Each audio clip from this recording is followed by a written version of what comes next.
Bem-vindos a vocês no meu canal Padre Marcos dos Santos, Marcos Maria dos Santos. Então, primeiro, a meus amigos que me escutam, eu peço que possam dar seu like, dar sua curtida, tá bom? O Padre grava de maneira bem artesanal essas homilias, então peço perdão a vocês e agradecer de coração. Eu fiz aniversário dia 28, hoje eu estou gravando na quarta-feira, dia 1º, mas ontem eu comemorei. Geralmente comemoro dia 28, que é o último dia de fevereiro, porque na verdade eu nasci dia 29 de fevereiro, né, numa sexta-feira, 1980, então fiz 43 anos. Como não tem 29 todos os anos, é um ano bissexto, né, então o ano tem 385 dias e 6 horas, então durante essas 6 horas acumulativas de 4 em 4 anos viram 24 horas, então viram um dia a mais, um dia de 366 dias, um ano de 366 dias, que nós chamamos de ano bissexto, né? Então, a todos que rezaram por mim, que se lembraram de mim, que escreveram no meu Facebook, que escreveram no meu Instagram, que mandaram os apps para mim, muito obrigado, muito obrigado. Que Jesus vos abençoe pelas mãos de Nossa Senhora, tá? Ou mesmo quem não chegou a mandar nada, não escreveu nada, mas recordou-se de mim com carinho, né? De alguma forma, nós devemos ser sempre gratos, esse é um pecado que eu não levo, às pessoas que nos têm amor, às pessoas que nos têm carinho, às pessoas que passam na nossa vida e que nos valorizam de alguma maneira, seja a nossa vida e também o nosso sacerdócio, o nosso ministério sacerdotal. Depois de uma certa época da nossa vida, a gente não tem que valorizar as pessoas só que nós amamos, porque muitas das vezes nós amamos quem não nos ama, ou nós valorizamos quem não nos valoriza. Devemos amar, devemos valorizar, devemos dar o devido peso, a devida medida, devido carinho, amor a todos aqueles que, por um motivo ou por outro, porque nós mesmos não merecemos, tá? Somos miseráveis, eu, Padre Marcos, sou miserável. Quem conviveu comigo, quem convive sabe dos meus defeitos, das minhas limitações, das minhas falhas, mas por dom de Deus, por generosidade de Deus, as pessoas têm um afeto, né? Graças ao bom Senhor, né? Como diz um padre amigo meu, cada sacerdote atrai um perfil de almas para si, e a cada sacerdote Deus deixa passar como uma grande família de filhos, de irmãos espirituais, para que possa o padre justamente exercer a sua paternidade, exercer o seu ministério, exercer a sua influência, o seu munus. E nós, padres, em virtude da nossa ordenação, temos também esta graça de estado. Conto com as vossas orações. Vamos para a palavra de Deus, então. Nesse segundo domingo da quaresma, o Senhor esteja convosco e está no meio de nós. Proclamação do Santo Evangelho de Nosso Senhor Jesus Cristo, segundo São Mateus. Glória a vós, Senhor. Naquele tempo, Jesus tomou consigo Pedro, Tiago e João, seu irmão, e os levou para um lugar à parte, sobre uma alta montanha. E foi transfigurado diante deles. O seu rosto brilhou como o sol, e as suas roupas ficaram brancas como a luz.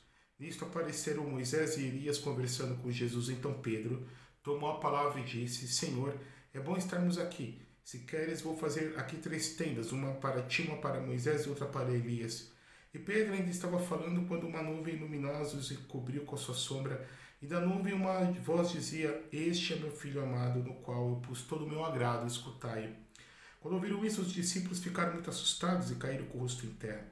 Jesus se aproximou, tocou neles e disse: Levantai-vos e não tenhais medo. Os discípulos ergueram-se os olhos e não viram mais ninguém, a não ser somente Jesus. E quando desciam da montanha, Jesus ordenou-lhes: Não conteis a ninguém essa visão, até que o Filho do Homem tenha ressuscitado dos mortos. Palavra da salvação, glória a vós, Senhor. Que as palavras do Santo Evangelho perdoem os nossos pecados. Amém. Rezem comigo. Ave Maria, cheia de graça, o Senhor é convosco, bendita sois vós entre as mulheres, bendito é o fruto do vosso ventre, Jesus. Santa Maria, Mãe de Deus, rogai por nós, pecadores, agora e na hora de nossa morte. Amém. Em nome do Pai, do Filho e do Espírito Santo. Amém. Tem um padre aqui em Madrid que me questiona por que eu rezo Ave Maria antes da pregação. Eles não entendem. Isso desde que eu me ordenei padre, ou desde quando eu era diácono ainda. Uma forma de pedir a intercessão de Nossa Senhora para que eu possa bem me expressar, bem comunicar a palavra de Deus e as pessoas também terem a graça de poderem me compreender.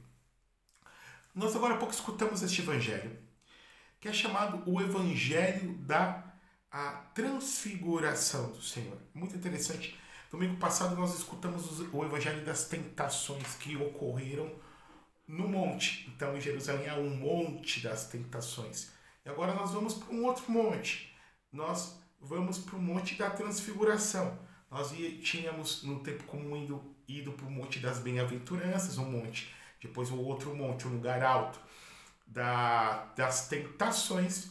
Agora o monte Tabor, o monte da transfiguração. E quando for no tríduo pascal, nós vamos ver Jesus no Horto das Oliveiras, no monte do Horto das Oliveiras. Então, monte que é o lugar do encontro com Deus. Primeiramente, é na montanha. Aqui, não apenas o elemento literal da montanha, enquanto fenômeno geológico, mas enquanto fenômeno teológico, os locos teológicos, o encontro com Deus. É muito interessante esse evangelho, porque é um evangelho que está nos 3 evangelhos sinóticos. Então nós temos Mateus, Marcos, Lucas, depois o João, o 4º evangelho, que seria um evangelho à parte em que desenvolve uma alta cristologia. João nos apresenta Jesus Cristo como Logos, né? A palavra do Pai que não é apenas verbalizada, mas também se torna e assume a carne, então o Logos encarnado. Mas aparecendo nos 3 evangelhos, também aparece na 2ª epístola de Pedro, que foi uma das últimas cartas, dos últimos escritos que foram agregados, por exemplo, no cânon do Novo Testamento, juntamente com o livro do Apocalipse, mas alguns autores que dizem, segundo Pedro, foi até mais polêmico e foi uma das últimas cartas, dos últimos escritos dos 27 do Novo Testamento, que a igreja reconheceu como inspirado pelo Espírito Santo. E nós temos uma leve alusão também lá em João, no capítulo 1, quando o João, se eu não me engano, no capítulo 14, vem dizer: nós vimos a sua glória. Né? Qual é a importância desse evangelho? E o que essa narrativa vem dizer para nós? Primeiramente, devemos localizar-nos dentro da vida, do cronos de Jesus. Esse evangelho, muitos autores defendem que acontece no meio do ministério público de Jesus. Então, se nós vamos para Lucas vem dizer que Jesus começa em torno, né, dos seus 30 anos de idade, seu ministério público. E quando nós vamos para o 4º evangelho de João conta 3 Páscoas, apresenta 3 Páscoas, 3 subidas para Jerusalém. Os outros evangelhos apresentam uma subida única, como se todo o ministério público de Jesus tivesse sido concatenado, sintetizado ou acontecido num espaço de 1 ano, que é muito improvável. João nos apresenta 3 Páscoas, portanto, 3 idas a Jerusalém, portanto, 3 anos de ministério público. E esse é esse contexto de 3 anos em que a igreja vai se apoiar quando ela vai falar de Jesus. E justamente podemos localizar entre 1 ano e 1 ano e meio. Nesse momento já começa a ter um gancho o ministério de Jesus, a vida de Jesus, porque é o primeiro ano em que Nosso Senhor vai fazendo seus milagres, vai pregando, vai formando seus grupos de discípulos, o germe já da sua igreja, do seu discipulado, é só sucesso. No 2º ano, as coisas já dão uma guinada, porque Jesus já começa a ser sinal de contradição, formar um grupo de inimigos, principalmente entre os sacerdotes, os doutores da lei e justamente os fariseus, a classe racídica, a classe religiosa da época de Nosso Senhor. E no 3º ano de Jesus, então, todas as coisas já estão todas amarradas para poderem dar fim nele. E aí nós vamos ver isso principalmente na última semana da Quaresma, com os evangelhos da paixão, podemos assim dizer, quando a gente vai ver, quando Jesus ressuscita Lázaro, o sumo sacerdote Caifás decreta a morte do Senhor, porque muitas pessoas começaram a se converter. Também quando Jesus entra triunfante em Jerusalém, montado no jumentinho, em alusão no primeiro livro de Reis, né, do Paralapipomenos, em que há uma alusão da messianidade de Jesus, porque os reis de Israel eram entronizados, montados no jumento, como foi no caso do rei Salomão, que era filho do rei Davi. Então, eles, ademais, sem embargo, estavam tramando para o Nosso Senhor morrer. No entanto, esse evangelho, esse episódio do Monte Tabor, ele acontece no meio do ministério de Nosso Senhor. E qual a importância?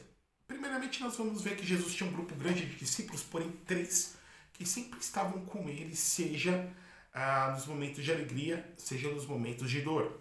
Pedro, Tiago e João. Pedro, que era pescador, que foi chamado por Jesus, é o nosso primeiro Papa, João, que era irmão de Tiago, o maior, filhos de Zebedeu e de Salomé, pescadores. Ratzinger vem nos fornecer a teoria de que talvez João fosse levita, porque o quarto evangelho nos fala que o discípulo amado entrou no sinédrio, teve uma facilidade para poder ver todo o processo condenatório de Jesus se desenrolando. Enfim, seu irmão Tiago Maior, que diz a tradição que veio pregar justamente aqui na região de Saragoça, na Espanha, depois voltou para a Palestina e foi executado.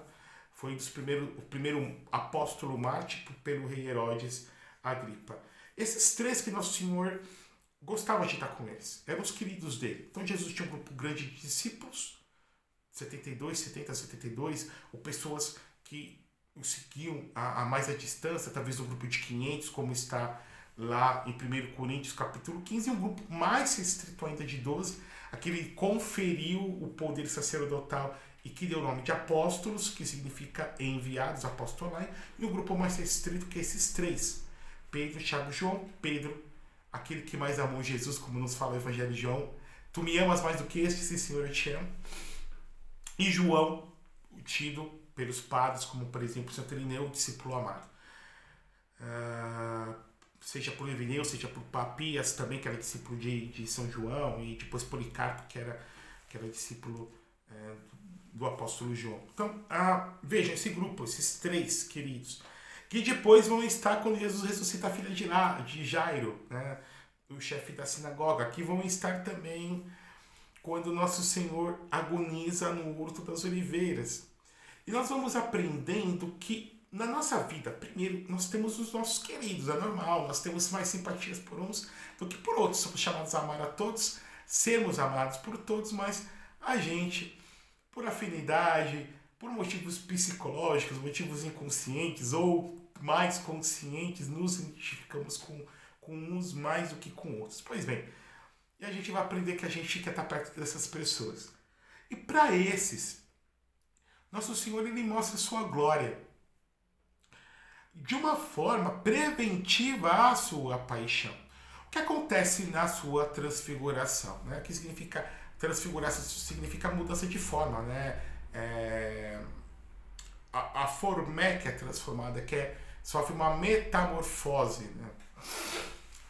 Para que nós possamos entender isso, nós devemos ter bem claro quem é Jesus Cristo, teologicamente falando. Claro que historicamente Jesus existiu. Isso é um fato que entre os historiadores é pauta comum. Né? Nós temos relatos em Plínio Velho, Plínio Jovem, temos Flávio Joséfo em suas guerras judaicas e também na sua história de Israel, e também outros relatos também de o imperador Antonino Pio. Enfim, temos fontes extra-bíblicas da existência histórica de Jesus. Mas a pergunta é quem ele é. E aí a resposta da igreja, né? A nossa resposta, que foi desenvolvida ao longo dos séculos, evidentemente, essa teologia, essa cristologia, seja no Concílio de Nicéia, depois Éfeso, depois primeiro, segundo e terceiro Constantinopla, né? As últimas querelas do século VII, com as querelas monotelistas. Jesus Cristo é a segunda pessoa da Santíssima Trindade. Então, em Deus nós temos três pessoas divinas em um só Deus, uma só substância. É filho do Pai eterno, gerado, não criado. E ele é verdadeiro Deus, verdadeiro homem, é uma pessoa divina, não é uma pessoa humana, é uma pessoa divina. Nós não podemos falar que Jesus é uma pessoa humana, é uma pessoa divina com duas naturezas, natureza divina e humana, com duas vontades, a vontade divina e humana, em que a vontade divina abraça a vontade humana, acolhe numa sinergia, ou seja, numa fusão, em unidade com a vontade do Pai. Então Jesus só quer o que o Pai quer, ok? Então nós vemos isso. E esse Deus, como nos diz Filipenses 2, ele teve esse movimento de kenosis, ou seja, ele sendo Deus, não usurpou-se de ser Deus, mas deixou a sua glória. E a palavra glória aqui o padre vai caçar lá do hebraico kavod, que significa luz, a majestade, a luz. Né?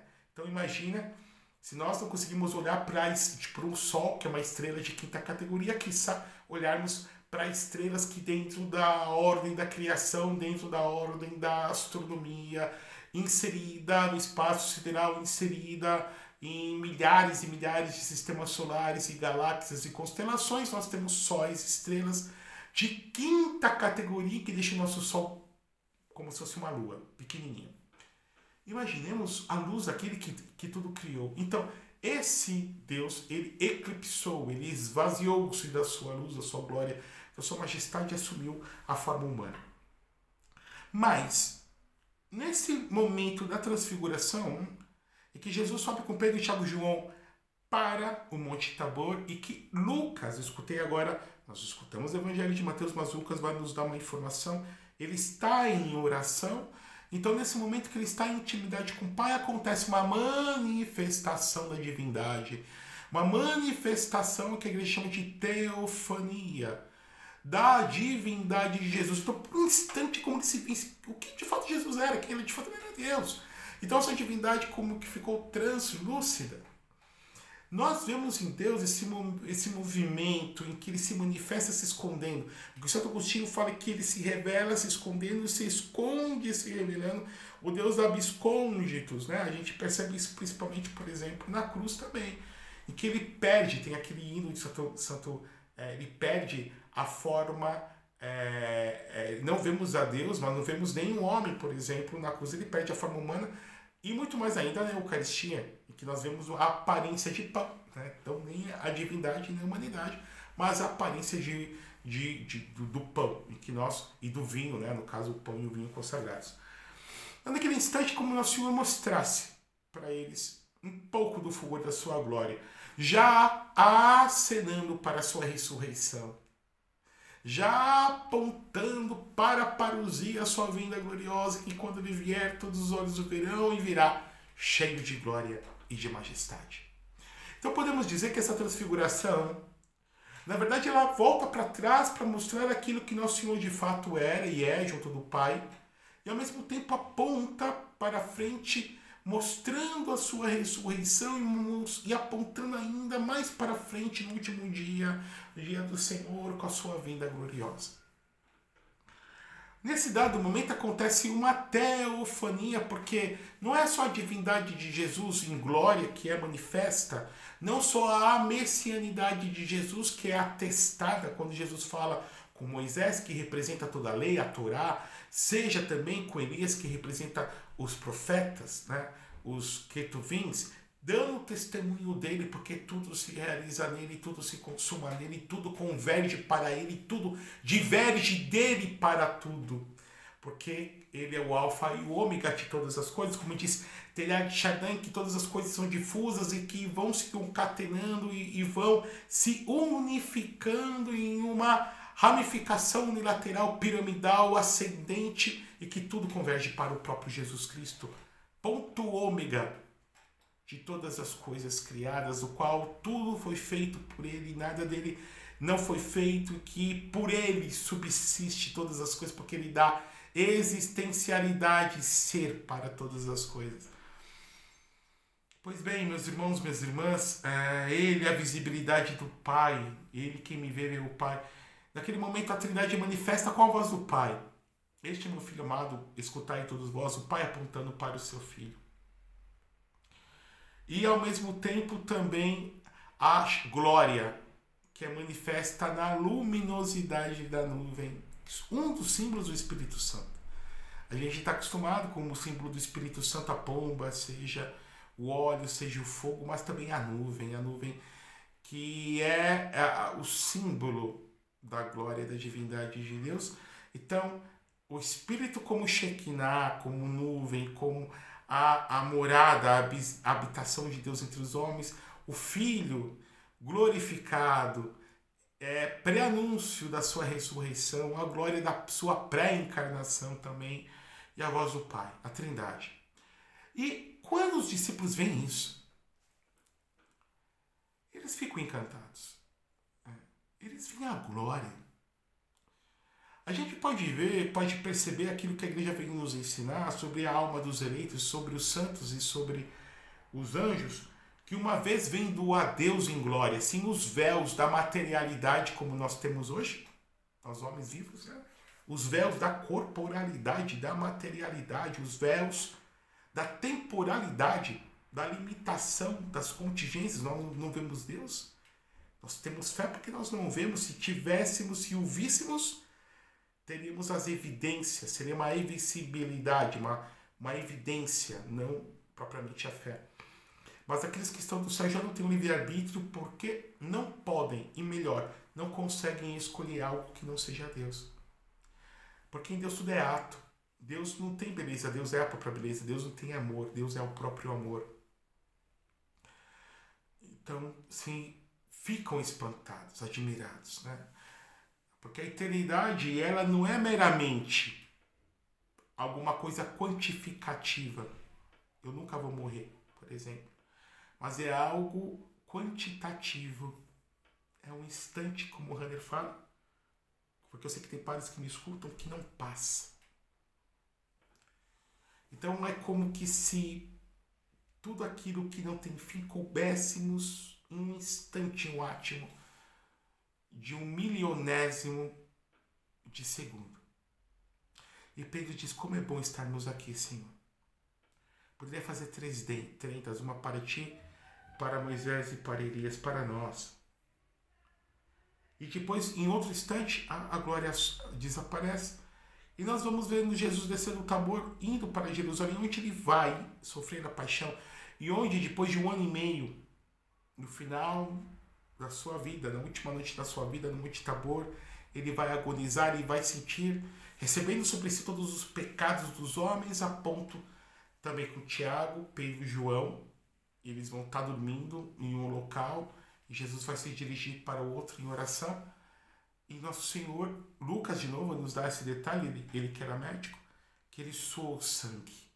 Tamanha era a sua agonia.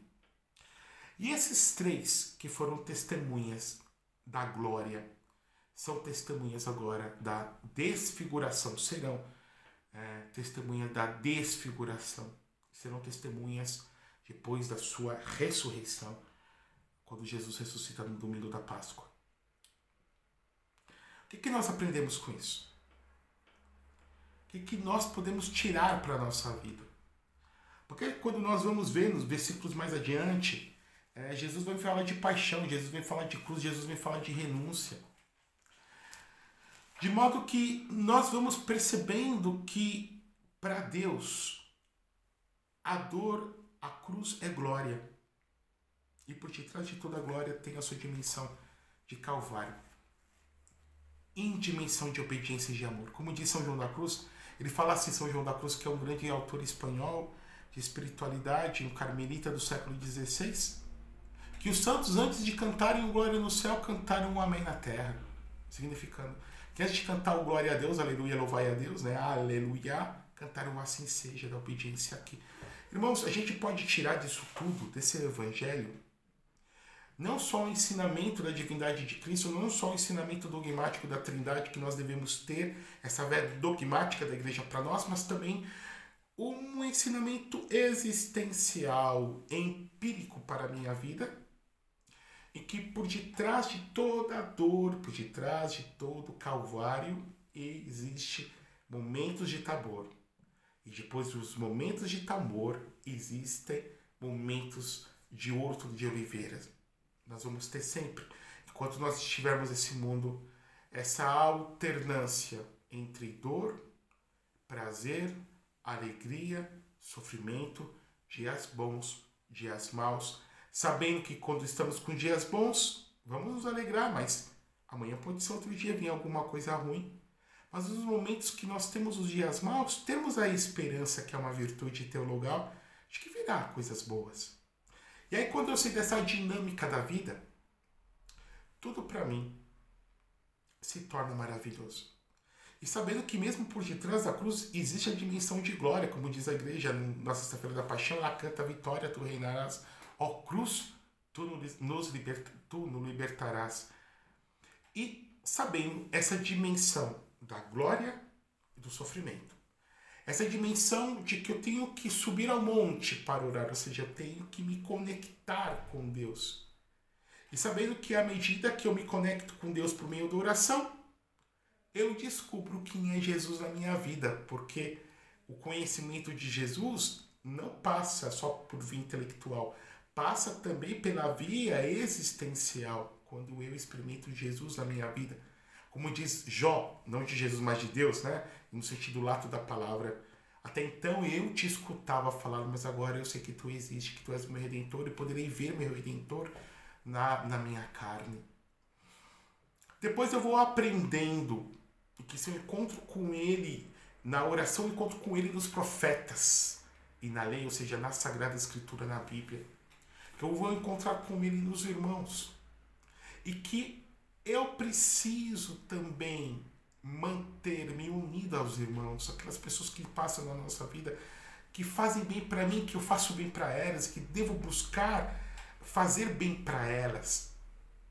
Porque todas as pessoas que passam na nossa vida por um mistério divino que nós não sabemos, por uma providência, por que eu nasci nesse país e não nasci no outro, por que eu tenho essa língua e não tenho a outra, porque nasci nessa época e não nasci na outra, porque eu tenho esse círculo de pessoas que passam na minha vida, e eu passo na vida delas e não um outro círculo.